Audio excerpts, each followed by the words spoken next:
अस्सलाम वालेकुम बिस्मिल्लाहिर्रहमानिर्रहीम நம்ம நண்டு கிரேவி செய்ய போறோம். சட்டி காஞ்சிருச்சு. லைட்டா நல்லெண்ணெய் ஆட் பண்ணிக்கலாம். இது கூட பட்டை, கிராம்பு, ஏலக்காய்,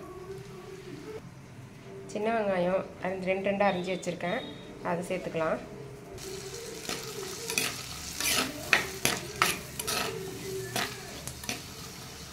நல்லா வதங்கட்டும். அது வதங்கிறதுக்காக நம்ம உப்பு ஆட் பண்ணிக்கலாம்.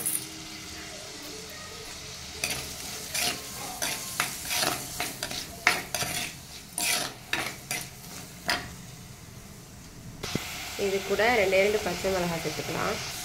இது கூட ஒரு கொத்து கருவேப்பிலை சேர்த்துக்கிறேன். இஞ்சி பூண்டு பேஸ்ட் ஆட் பண்ணிக்கலாம். ஒரு பெரிய தக்காளி ஒன்று, ஒரு சின்னதாக ஒரு மீடியம் சைஸில் பல்லாரி வெங்காயம் ஒன்று போட்டு நல்லா நைஸாக அரைச்சி வச்சுருக்கேன்.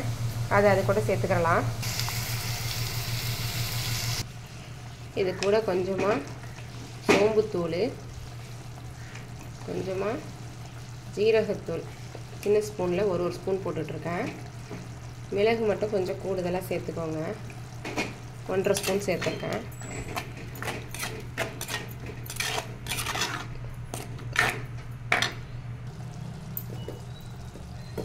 இது கூட கொஞ்சமாக மல்லித்தூள் ஆட் பண்ணியிருக்கேன். அதே மாதிரி இந்த ஸ்பூனால் ஒரு 1/2 ஸ்பூன் கரம் மசாலாவும் போட்டுக்கிறேன். வீட்டில் அரைச்சது தான். பச்சை வாசம் போகிற அளவுக்கு நல்லா வதக்கிக்கலாம். இது கூட கொஞ்சமாக தண்ணி ஆட் பண்ணி நண்டு வேகிற அளவுக்கு தண்ணி ஆட் பண்ணிக்கலாம். எங்கள் ஊருக்கு வந்ததே சின்ன நண்டு தாங்க.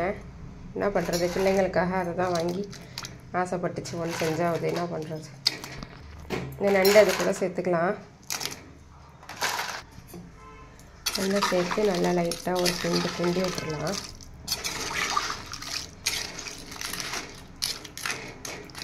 இது கொஞ்சம் நேரம் வேகிற வரைக்கும் மூடி போட்டு வச்சுருங்க.